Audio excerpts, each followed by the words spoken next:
俺なんともねえってよ。早く乗ろよ。あ、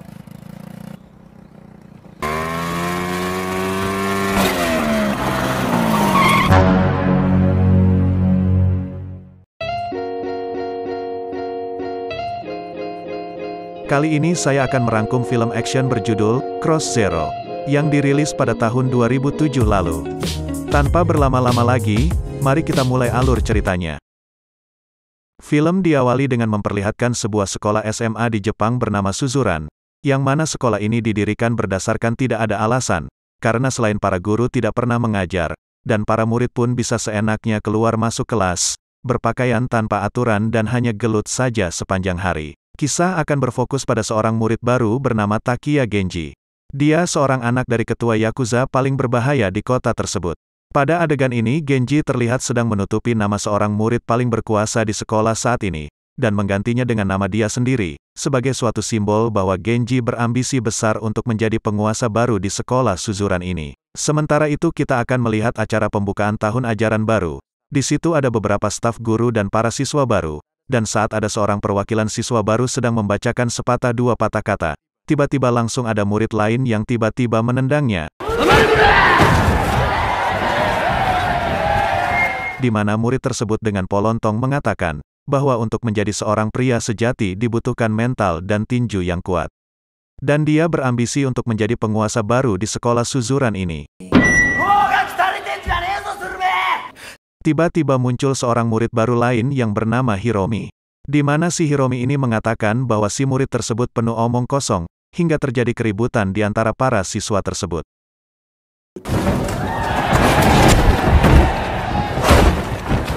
Tak lama setelah itu, satu sekolah pun dikejutkan dengan kemunculan para Yakuza di luar. Di mana mereka sedang mencari salah satu murid bernama Serizawa. Karena Serizawa ini telah membuat salah satu anak buahnya masuk rumah sakit. Perkenalkan, namanya adalah Ken. Dia salah satu orang kepercayaan bos dari kelompok Yakuza. Di mana dia disuruh membeli minuman oleh rekan setimnya, karena dianggap kurang memiliki gertakan untuk menggertak para murid di sekolah Suzuran ini. Jus買ってきてもらって。あ、俺コーヒーがいいです。俺ホットポカリ。お前、あと頼んだぞお前。はい、わかりました。Dan ketika sekolahnya sedang didatangi oleh para Yakuza, sang penguasa sekolah Suzuran sendiri terlihat sedang berada di rumah sakit. Dan inilah orangnya, Tamao Serizawa, dan sahabatnya yang bernama Tokyo. Tokyo adalah sahabat dan salah satu anak buahnya kepercayaan Serizawa. Di mana si Tokyo ini telah diagnosa mengidap penyakit kanker otak dan diharuskan mendapat operasi dalam waktu dekat ini. Terlihat bahwa Tokyo nampak menunjukkan dirinya baik-baik saja, yang padahal Serizawa diam-diam sudah mengetahui kondisi yang dialami oleh si Tokyo ini. Saat akan kembali ke sekolah, Serizawa pun meminjam motor milik si Tokyo. Di mana sebenarnya Serizawa ini kurang begitu mahir dalam mengendarai motor. Dan benar saja, dia menabrak sebuah mobil yang terparkir di sana.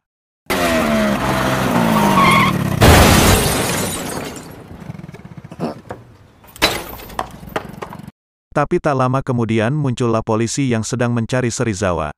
Di mana polisi tersebut berniat untuk menangkapnya atas tindakan kekerasan yang membuat salah satu anak buah Yakuza masuk rumah sakit. Terjadi kejar-kejaran di antara mereka berdua, di mana mobil yang dikendarai Pak Polisi akhirnya terguling, yang membuat Serizawa mendapatkan masalah baru. Sementara itu para Yakuza tadi masih berteriak dengan memanggil nama Serizawa, tapi justru yang muncul adalah Takiya Genji. Di mana saat Genji hanya numpang lewat saja, dan para Yakuza itu pun langsung menyerang Genji. Alhasil mereka sendirilah yang harus babak belur oleh Genji seorang.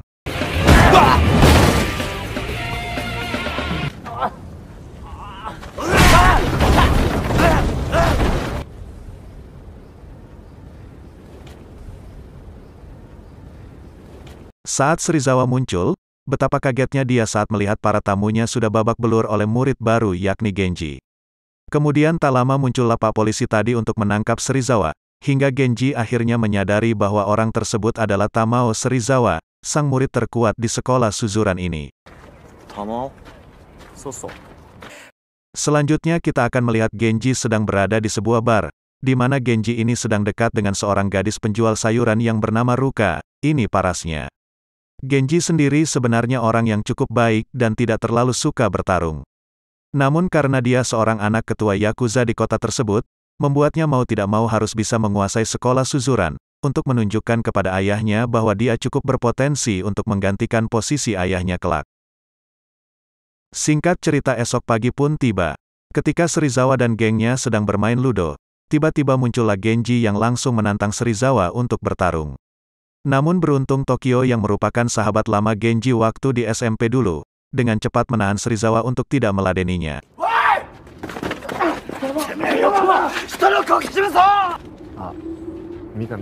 Tokyo mengatakan bahwa untuk menguasai sekolah Suzuran atau menggantikan posisi Serizawa ini, Genji tidak bisa langsung menantang Serizawa begitu saja tanpa memiliki pengikut, karena Genji harus mengalahkan kelas-kelas lain terlebih dahulu sebelum langsung melawan Serizawa. Dan agar tidak terjadi pertarungan di antara mereka berdua, Tokyo mengatakan bahwa Genji harus bertarung terlebih dahulu dengan seorang murid kelas 2 yang bernama Rindaman.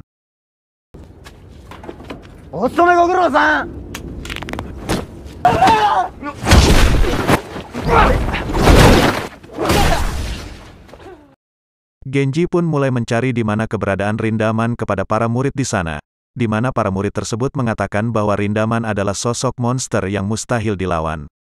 Yang mana dikabarkan bahwa si Rindaman ini pernah mengalahkan 50 orang hanya sendirian saja. Dan itu sudah menjadi bukti kuat bahwa Rindaman bukanlah sosok yang sepadan dengan Genji. Dan saat kemunculannya, Genji akhirnya bisa melihat langsung seperti apa bentuk asli Rindaman ini. Di mana dia memiliki perawakan tinggi besar dengan sepatu boot dan jaket hoodie yang dipakainya, sehingga Genji merasa bahwa ini bukanlah waktu yang tepat untuk melawannya.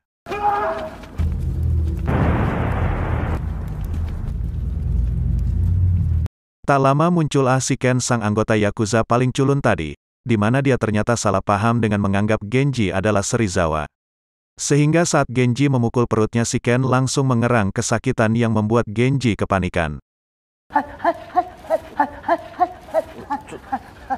Setelah menjelaskan kesalahpahaman tersebut, akhirnya Ken mau mengerti di mana mereka justru berteman baik.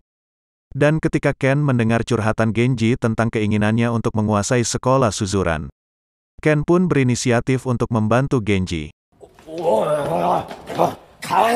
Dengan tutorial yang dibuat langsung oleh si Ken, Genji pun memulai perjuangannya dengan menguasai kelasnya sendiri terlebih dahulu, yang mana dengan buku tutorial buatan si Ken. Genji pun langsung mengobrak-abrik dan menghajar jagoan di kelasnya itu, hingga si jagoan tersebut menyerah dan menjadi pengikut si Genji. Jagoan ini bernama Chuta Iko Pajatu.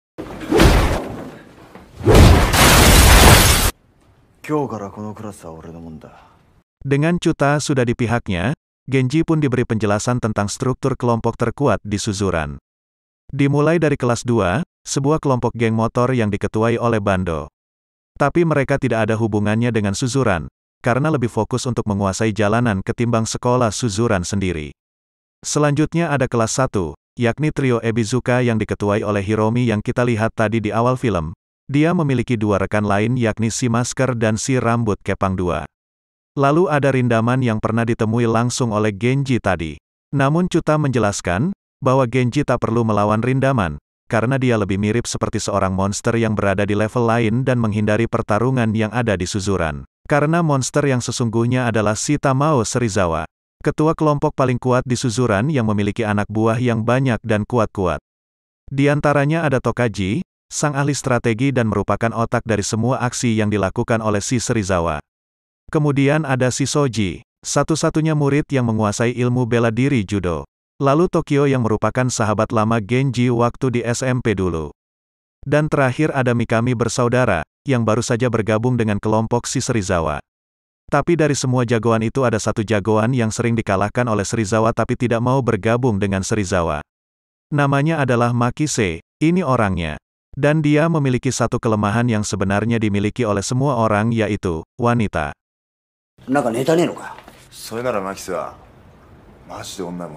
Untuk itu Genji pun menemui Ruka dan memintanya untuk mengajak teman wanitanya datang ke sebuah bar, dan kemudian Genji menemui Makise dan mengundangnya datang dalam sebuah pertemuan bernama Lope Lope Group.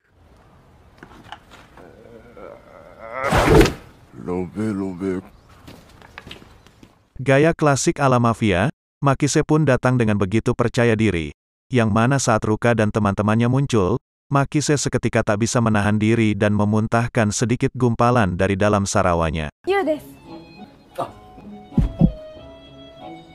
僕マッキーです。マキセ続け。何もしないで出ちゃいそうだよ。 Acara itu pun berlangsung kacau, di mana saat Makise tak berhasil mendekati si wanita, Ken pun menyuruh Chuta untuk menjalankan rencana B-nya, yaitu berpura-pura mengganggu pasangan Makise. Sehingga saat Makise membela si cewek, dia bisa dianggap pahlawan. 俺の女に手を出してんじゃねえ。 Namun ternyata itu semua gagal total tatkala Ruka menancapkan sebelah garpu ke kepala Chuta, sehingga rencana busuk mereka akhirnya ketahuan oleh si Ruka. Alhasil Ruka pun pergi dan mengatakan bahwa Genji adalah seorang bajingan. 最低。 Sebagai seorang anak dari ketua Yakuza, sekaligus orang yang hobi bacakak, ternyata Genji bisa juga menangis hanya karena seorang perempuan. Saat Ken mengajak Makise ke tempat pijat plus-plus, seketika Makise lagi-lagi cerot di dalam sarawa, yang membuat Genji harus membeli celana pengganti untuk Makise. ソープ。どんなマッションリーダーだよ、お前。藤子じゃねえかよ。 Karena gaya dan kepribadian Genji tersebut, Makise pun akhirnya mau bergabung dengan Genji. Dan mereka akan bersama-sama berjuang untuk mengalahkan Serizawa. 一緒にてっぺん取ろうじゃねえか。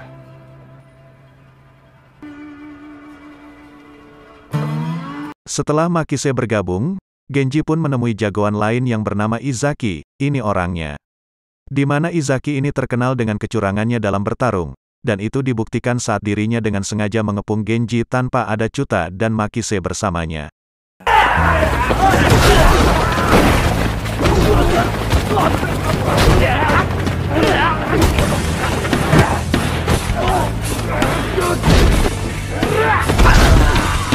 Tapi apa yang terjadi? Setelah melihat semangat bertarung Genji yang berulang kali bangkit dari ketidakberdayaannya, Izaki pun akhirnya simpati dan memutuskan untuk bergabung dengan Genji.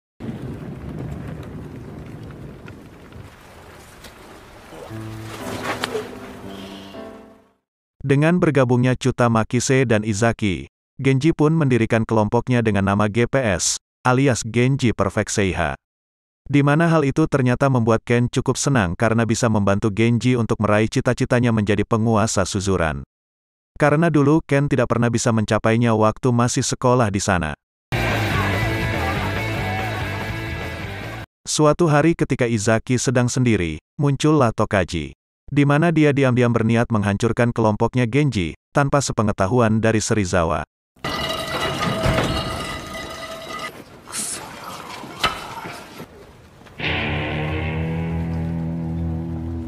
Sakit. Alhasil Genji pun marah besar, di mana dia memutuskan untuk langsung menghajar semua jagoan yang ada di setiap kelas, demi mendapatkan pengikut secara cepat dan segera melawan Serizawa untuk menguasai sekolah Suzuran.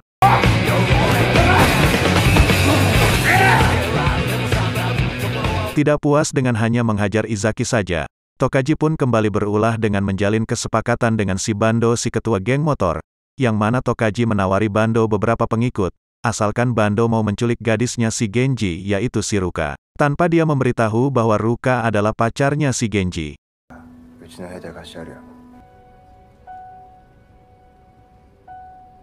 Kembali ke si Ken, di mana bosnya akhirnya mengetahui bahwa Ken berteman dengan anak dari ketua Yakuza saingannya. Yang mana si Ken disuruh untuk membunuh ayahnya Genji sebagai permintaan maaf atas semua kegagalan yang telah dilakukannya. Namun, karena sudah merasa dekat dengan Genji dan tidak tega jika harus membunuh ayah sahabatnya sendiri, Ken pun nekat tidak melakukan hal tersebut dan justru menemui ayahnya Genji dan menitipkan sepucuk surat untuk anaknya. Sementara itu Bando dan gengnya pun berhasil menculik Ruka dan dibawa ke markasnya Serizawa. Sehingga saat Genji dan yang lain mengetahui hal itu, dia pun dengan cepat pergi ke markas Bando untuk menyelamatkan Ruka.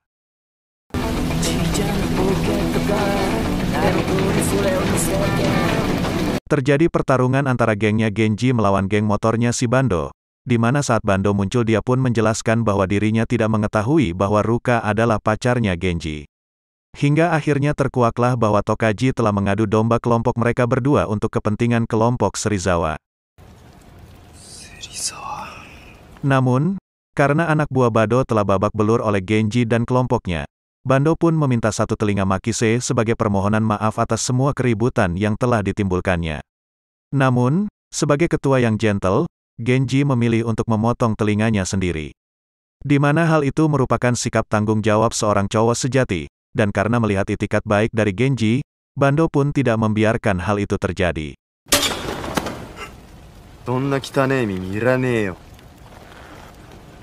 Dengan cepat Genji pun pergi ke markas Serizawa untuk membebaskan Ruka. Dan saat Serizawa sendiri muncul, dia pun langsung malaposi Tokaji, karena telah bertindak tidak gentle tanpa sepengetahuan dirinya.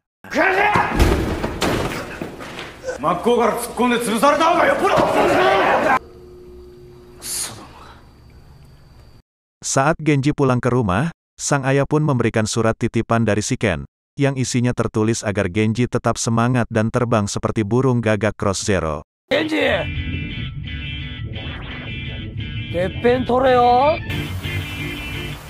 Tibalah hari di mana Genji akan melawan kelompok Serizawa. Genji, Makise, Chuta, Izaki dan pengikutnya pun berjalan di tengah derasnya hujan. Yang mana hal itu sama sekali tidak membuat mereka gentar, karena payung yang mereka bawa cukup bagus dan mahal.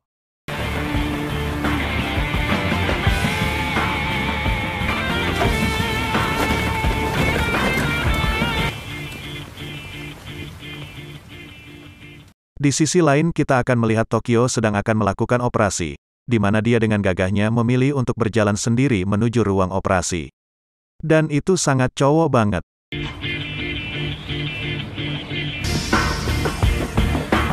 Bersamaan dengan Tokyo di operasi, Genji pun akhirnya tiba di lapangan sekolah Suzuran untuk bertarung melawan Serizawa.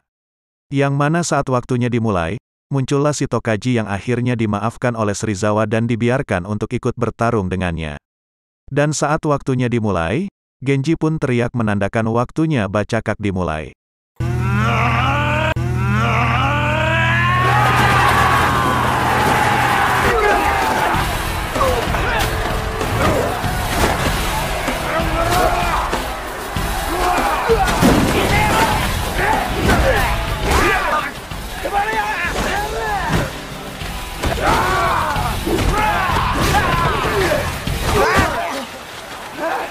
Jika dilihat dari jumlahnya, jelas kelompok Serizawa lebih banyak dari Genji, di mana hal itu ternyata membuat Genji dan kawan-kawan nampak kelelahan saat melawan anak buah dari Serizawa. Sebuah keberuntungan terjadi ketika Bando dan geng motornya muncul, di mana Bando ternyata memiliki kekesalan sendiri terhadap kelompoknya Serizawa dan memilih untuk memihak dan membantu Genji mencapai tujuannya.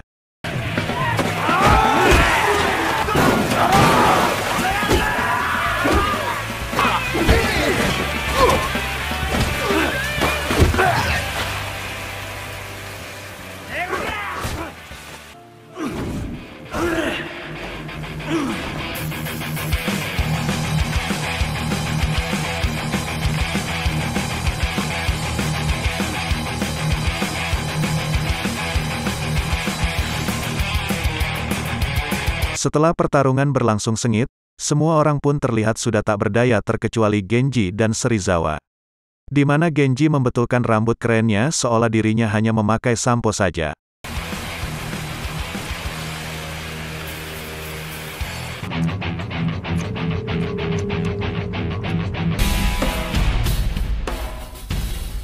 Terjadilah final battle di antara mereka berdua, yang mana pertarungan ini adalah pertarungan antara dua cowok sejati, tanpa senjata layaknya tawuran anak STM.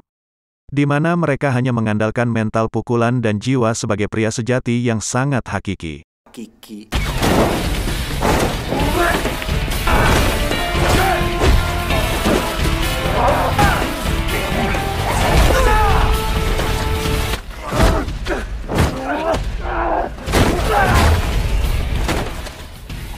Dan ketika mereka berdua tersungkur, Serizawa terlihat sudah tak kuat berdiri lagi, hingga dia mengaku kalah dari Genji.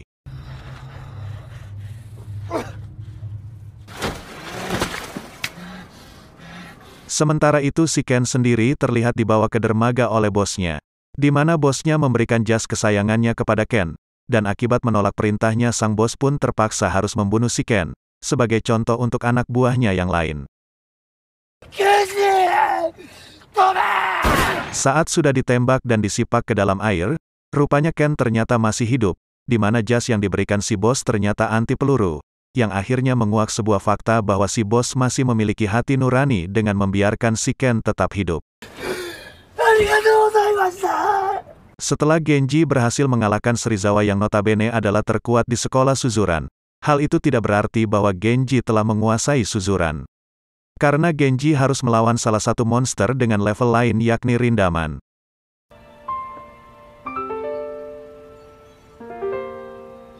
Tamat. Pesan yang bisa kita ambil dari film ini adalah, jika ingin sekolah tapi tidak mau belajar, masuklah ke sekolah Suzuran.